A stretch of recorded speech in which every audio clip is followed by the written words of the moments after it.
Gosto da história de uma jovem que desejava estudar no colégio, mas ficou muito triste ao deparar com a seguinte pergunta no formulário de matrícula: "Você é líder?" Por ser honesta e conscienciosa, ela respondeu não e devolveu o formulário esperando o pior. Para sua surpresa, ela recebeu a seguinte carta do colégio: "Prezada estudante, ao considerar os formulários de matrículas, notamos que o nosso colégio terá 1.452 novos líderes. Estamos aceitando você porque sentimos muito importante ter pelo menos um seguidor no meio de tantos líderes."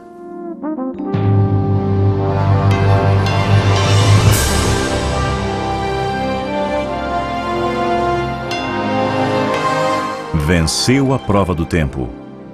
O livro de Deus, a Bíblia, ainda relevante neste mundo complexo. E está escrito, partilhando mensagens de esperança ao redor do mundo.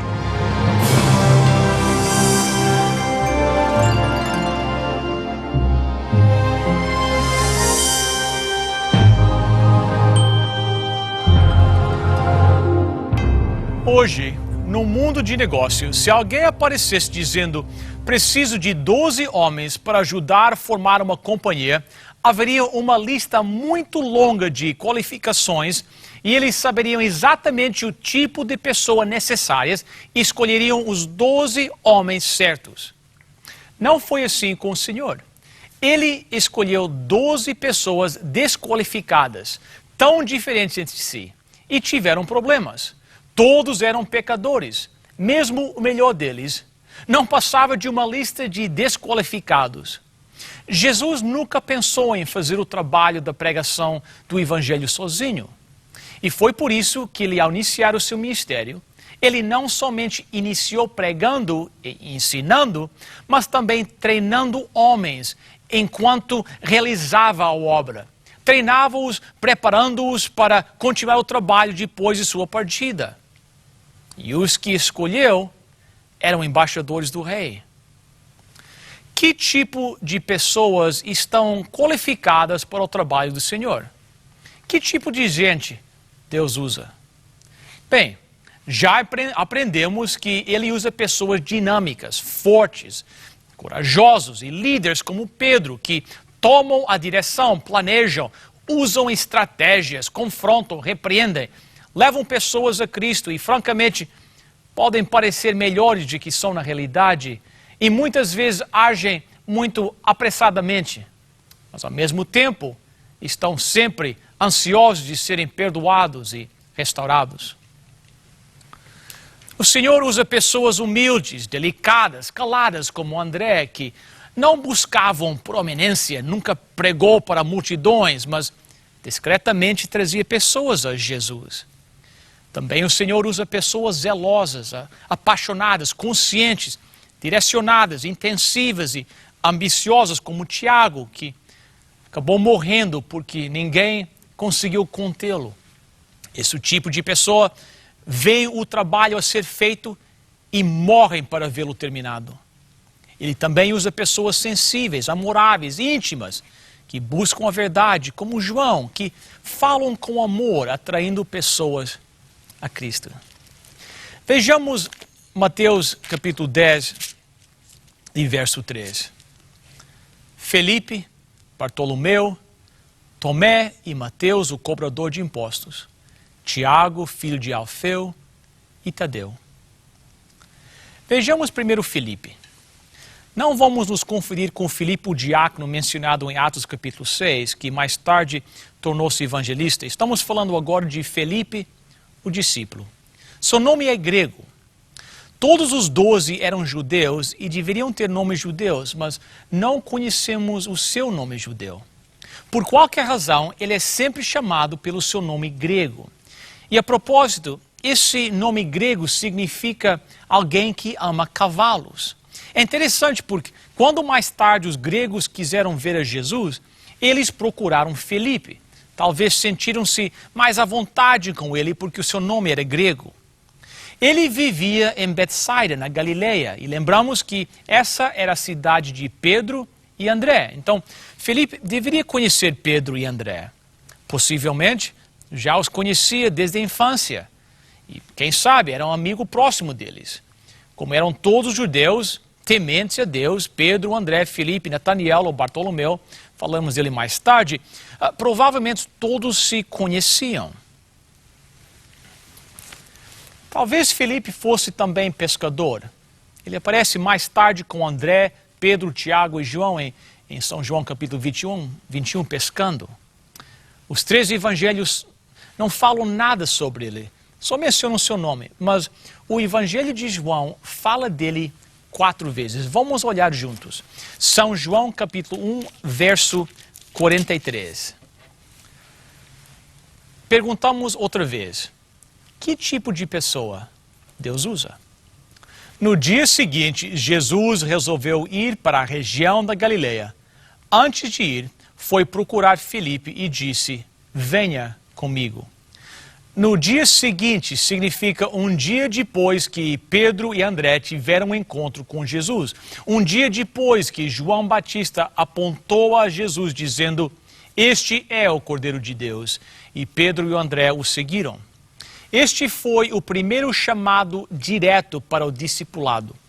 Pedro e André já haviam tido um encontro com Cristo, mas eles como que o encontraram e foram se juntando a ele. João Batista apresentou a Jesus e eles mais ou menos por si mesmo o acompanharam, mas Felipe foi o primeiro indivíduo a quem Jesus disse expressamente, segue-me. Jesus o encontrou e fez o convite para que o seguisse. Felipe parecia ter um coração que buscava algo. Deus não elege pessoas contra a sua própria vontade. Felipe tinha um coração aberto. E se lemos São João 1,45, notamos que Felipe saiu e buscou Natanael ou Bartolomeu. É a mesma pessoa. Ele disse, São João 1, verso 45, achamos aquele a respeito de quem Moisés escreveu no livro da lei e sobre quem os profetas também escreveram. É Jesus, filho de José, da cidade de Nazaré. Do ponto de vista de Jesus, ele encontrou Felipe. Do ponto de vista de Felipe, ele encontrou Jesus. E não é esse o seu testemunho? O lado soberano é que Jesus o encontrou. O lado humano é que você achou Jesus. E para isso acontecer, os dois devem estar buscando. O Filho do Homem veio para buscar e achar os que se havia perdido. Se você me buscar de todo o coração, certamente me achará. Deus procura por aquele coração verdadeiro que o busca. Jesus veio diretamente e disse, segue-me. Os olhos e ouvidos de Felipe estavam abertos, seu coração estava pronto. E ao ouvir a voz divina chamando, segue-me, ele correu para Natanael e disse-lhe ter encontrado o Messias. E podemos imaginar a alegria, o entusiasmo, a emoção. De fato, eles quis trazer Natanael, como lemos no verso 46, quando disse, vem, veja por si mesmo. O que podemos aprender sobre Filipe? Bem, em primeiro lugar, sabemos que ele buscava o Messias. Ele era um judeu temente a Deus. Ele era religioso e tinha um coração honesto. Também vemos que, ao ser encontrado, saiu para achar alguém. E estou convencido que a melhor maneira para fazer evangelismo é através da amizade. A amizade nos provê o campo mais fértil para o evangelismo. Você não pensa assim? Já há entre amigos um relacionamento baseado no amor. E pode-se introduzir nesse relacionamento de amor a realidade de Cristo. Tenho visto que quando alguém se torna cristão, sua primeira reação ao sentir a alegria e o conforto de sua nova vida é buscar os amigos para lhe contar a sua experiência. E a propósito, se você perdeu esse desejo, uma de duas coisas aconteceram. Ou você não tem nenhum amigo que não é cristão, ou você já não se preocupa com isso. As duas opções são trágicas. Mas Felipe correu para Natanael. A resposta imediata à salvação é o evangelismo, é encontrar alguém para falar das boas novas. Lemos João capítulo 6 para saber mais sobre Felipe. Jesus já havia feito vinho na festa do casamento em Caná, demonstrando assim um poder sobrenatural. Isto sabemos com certeza. Talvez houve outros milagres dos quais não sabemos. Chegando ao capítulo 6, encontramos uma grande multidão na parte norte do mar da Galileia e Jesus é encontrado pregando e curando durante todo o dia. Que dia maravilhoso! Mas ao se aproximar a noite, a multidão se encontrava com fome e havia uns 5.000 homens e possivelmente 5.000 mulheres e mais 20.000 crianças. Uma grande multidão. Todos estão ali reunidos. Veja São João capítulo 6, verso 5. Jesus olhou em volta de si e viu que uma grande multidão estava chegando perto dele. Então disse a Felipe: onde vamos comprar comida para toda esta gente? Felipe, como vamos conseguir pão? Por que será que Jesus perguntou a Felipe? Bem, eu penso que Felipe era responsável pelo alimento. Alguém teria que ter essa responsabilidade. Sabemos que Judas era responsável pelas finanças. Eles tinham que comer durante suas viagens missionárias. A parte da alimentação deveria estar a cargo de Felipe. Por isso, Jesus perguntou a ele: Felipe, o que você está fazendo para conseguir pão para toda essa multidão? Por que essa pergunta? São João 6, verso 6. Ele sabia muito bem o que ia fazer, mas disse isso para ver qual seria a resposta de Felipe. Jesus sabia que os ia alimentar de maneira miraculosa e que suas mãos iam produzir pão e peixe.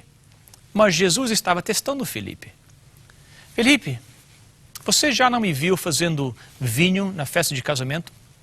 E agora nós não temos alimentos para esta multidão. Como vamos conseguir comida? Verso 7. Felipe respondeu assim: para cada pessoa poder receber um pouco de pão, nós precisaríamos gastar mais de 200 moedas de prata. Ele deu uma resposta instantânea. Sabe o que isso prova? Para mim, mais uma prova que ele estava encarregado da alimentação. Ele já havia analisado o custo, não é isso? Sabe o que podemos aprender sobre Felipe? Não havia entrado em sua mente que o Senhor era sobrenatural. Os recursos sobrenaturais de Jesus Cristo não tiveram lugar em sua mente. Ele simplesmente fez os cálculos. Sabe o que ele era? Ele era analítico, pragmático. Se ele frequentasse reuniões de comissões hoje, certamente teria em suas mãos uma calculadora. Não dá. Não temos dinheiro suficiente. Não pode ser feito. Ele tinha muita matemática na cabeça para ser aventureiro. Ele estava preso aos fatos e cálculos e não havia lugar para a fé. Um escritor escreveu uma vez: o mais essencial num grande líder é o sentimento do possível. Felipe tinha o sentimento do impossível. Ele não pensava no que Deus disse. Com ele, tudo é possível. Cristo estava tentando ensinar para ele sobre fé. Ele não estava aprendendo a lição. Sabe o que ele devia ter pensado? O Senhor fez vinho em Caná. O Senhor alimentou seus filhos no deserto com maná. Agora fará certamente o que achar melhor. Temos aqui esta multidão. Jesus pode alimentá-los. Cristo passou o dia curando e Felipe viu a demonstração de um poder sobrenatural. O Senhor tinha vencido todas as doenças para aquela multidão e Felipe disse: não pode ser feito. Eu chamo isso falta de cabeça. Felipe era materialista, era um homem de raciocínio prático. Media as situações, era metódico, agia de forma mecânica, tinha pouco conhecimento do sobrenatural. Era um homem de fatos e cálculos, sempre considerando ao nível humano tudo o que acontecia. Vamos ver se em 6 capítulos ele mostra melhoras. Vamos para São João capítulo 12, verso 20. Entre o povo que tinha ido a Jerusalém para tomar parte na festa, estavam alguns gregos. Eles eram gregos tementes a Deus, vieram para a Páscoa e estavam ali por serem devotos ao judaísmo e terem ouvido falar de Cristo. E vieram a Filipe, por ser ele a conexão grega, tinha um nome grego e talvez esta foi a razão que eles vieram a ele. E eles lhe disseram: Senhor, queremos ver a Jesus. Bem, Filipe talvez fosse uma pessoa acessível, amigável, mas ele não os levou a Jesus. Ele disse: esperem aqui, não sei se isso será possível, tenho que ir verificar. Ele sai e fala com André, e juntos se dirigem a Jesus. Sabe o que descobrimos sobre Filipe? Ele não era um homem decidido, não era forte. Pedro teria agarrado aqueles gentios e levá-los à presença de Jesus e dito: Senhor, essas pessoas querem te ver. Mas não Filipe. Ele tinha que verificar com alguém mais. O que estaria atrapalhando Filipe? Ele estava vivendo ainda no capítulo 10 de Mateus, quando o Senhor disse: vim para os perdidos da casa de Israel. Por isso dizia: bem, esses são gentios, não se encontram na ata, a ordem de trazer esses gentios. Não creio que a Constituição aprovaria isso. Não estou certo que está no livro de praxes. Não é interessante como Deus ainda usa esse tipo de gente? Você não fica feliz com isso? Eu fico. Filipe não era gênio. Nem a primeira lição ele aprendeu, que Jesus é Deus. Em 3 anos, não entendeu isso. Parece necessitar de uma classe de reforço. Ele parece tão incrédulo, tão não convencido. Homem de talentos limitados, uma fé inadequada, com conhecimento imperfeito. Um homem que passa tempo com números e cálculos ao invés de meditar. Aqui vemos um homem que se prende às regras e códigos ao invés de ver Deus. E um dia deverá reinar sobre as tribos de Israel. Regenerado e herdará o reino glorioso. Muito além de qualquer coisa que sonhou. Ele é um homem pessimista, relutante, inseguro, analítico, descrente. Ele via cálculos e fatos e deixava de ver o melhor: poder e graça. Sua fé era limitada pelo dinheiro, circunstâncias e provas. Sabe o que nos diz a tradição sobre ele? Ele se regenerou e morreu como um mártir por Cristo, a quem não quis negar. Eles o deixaram nu, de acordo com a tradição, foi pendurado pelos pés de cabeça para baixo e fizeram grandes buracos em seus tornozelos e coxas a fim de que seu sangue escorresse, provocando morte lenta.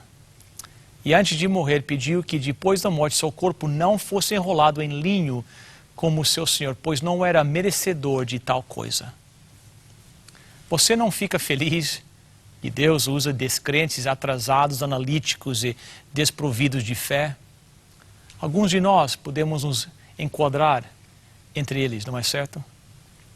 Vamos conhecer mais uma personagem hoje. Ele somente nos é apresentado em uma passagem bíblica e depois seu nome desaparece. Seu nome é Bartolomeu em Mateus 10, mas este era o seu sobrenome. Seu primeiro nome era Nataniel. Ele veio de Caná, uma pequena vila da Galileia. Ele foi trazido a Jesus por Filipe e deveria ser conhecido do resto do grupo. A única passagem da Bíblia que nos fala dele é João 1, verso 43.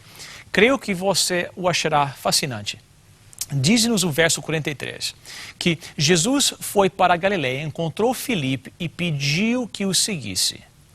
E o verso 45 nos diz, que está em João 1, 45, Filipe foi procurar Nataniel e disse: achamos aquele a respeito de quem Moisés escreveu no livro da lei e sobre quem os profetas também escreveram. É Jesus, filho de José, da cidade de Nazaré. O que isso nos diz? Nos dá a entender que Nataniel conhecia as profecias messiânicas e as havia estudado. Eram estudantes das Escrituras que buscava a verdade de Deus. Mas o verso 46 nos diz que ele tinha um pecado, tinha uma fraqueza. São João 1,46, Natanael perguntou: e será que pode sair alguma coisa boa de Nazaré? Venha ver, respondeu Filipe. Natanael demonstrou um certo preconceito. Você diria, se existe uma coisa que não poderia haver entre os 12, seria o preconceito. Ele era um bom rapaz, atencioso estudante das Escrituras. Ele esperava o Messias, mas estava cheio de preconceito. Bem, Felipe ofereceu a ele a solução. No final do verso 46, ele disse: vem e veja. Agora podemos ver quão grande era o seu preconceito. Veremos quão profundo era o tal sentimento. Mas há o tipo de preconceito que pode ser vencido. E foi o caso de Natanael. São João 1,47. Quando Jesus viu Natanael chegando, disse a respeito dele: aí está um verdadeiro israelita, um homem realmente sincero. Que bonita e agradável apresentação. Não seria bom se Jesus falasse de você: aqui está um cristão sem traços de hipocrisia? Natanael responde no verso 48. Então Natanael perguntou a Jesus: de onde o Senhor me conhece? Jesus respondeu: antes que Felipe chamasse você, eu já tinha visto você sentado debaixo daquela figueira. Jesus está a lhe dizer: eu vi você e vi que você está buscando. Bem, isso foi o suficiente para ele. Verso 49. Então Natanael exclamou: mestre, ó Senhor, é o Filho de Deus, o Senhor é o Rei de Israel. Quer saber uma coisa? 3 anos mais tarde, Felipe não tinha certeza sobre a divindade de Jesus. Natanael reconheceu este fato imediatamente. Ele reconheceu Jesus como Deus diante de sua presença. Assim encontramos Natanael Bartolomeu, o homem que buscava a verdade, preconceituoso, porém não limitado a isto, honesto, aberto, homem de oração, meditação, um homem que se entregou completamente a Cristo, um homem com mente aguçada e um coração cheio de fé. Ele viu, ele compreendeu. Deus pode usar qualquer matéria-prima disponível e é seu trabalho tirar dela o que ela tem de melhor, mesmo da mais desqualificada. Posso lhe perguntar ao terminar: você se qualifica entre os desqualificados? Se isto é uma realidade, Deus quer te usar. Mestre, quero ser um discípulo teu. Mestre, quero ser um discípulo teu.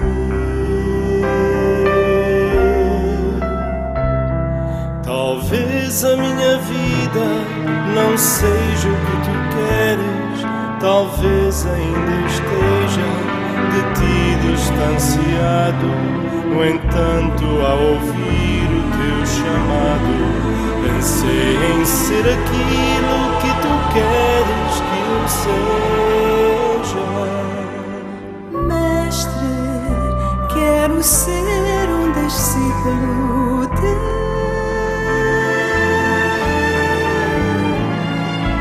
Mestre, quero ser um discípulo teu. Eu quero ser um novo ser, eu quero estar aonde estás. Mestre, quero ser um discípulo teu.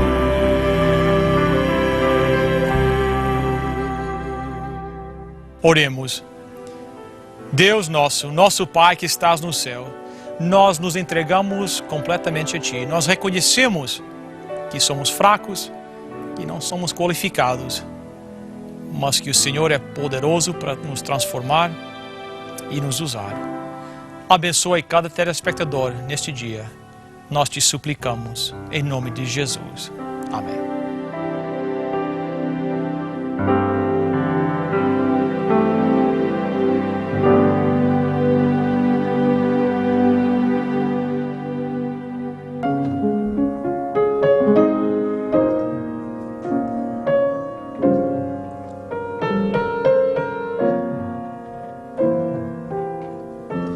O Senhor te abençoe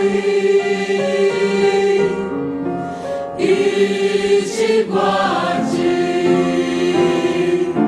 O Senhor faça resplandecer seu rosto sobre ti e tenha misericórdia de ti.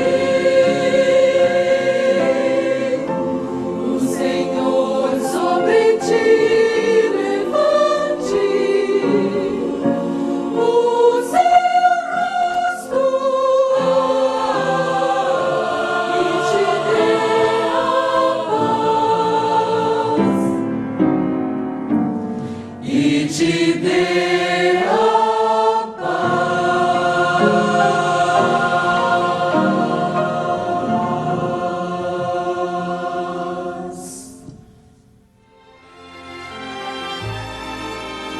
Eu aprecio muito a sua presença e quero agradecer a atenção que vocês nos prestam todas as semanas. E por que não fazer o mesmo na próxima semana também? Até lá, lembre-se, está escrito: nem só de pão viverá o homem, mas de toda a palavra que procede da boca de Deus.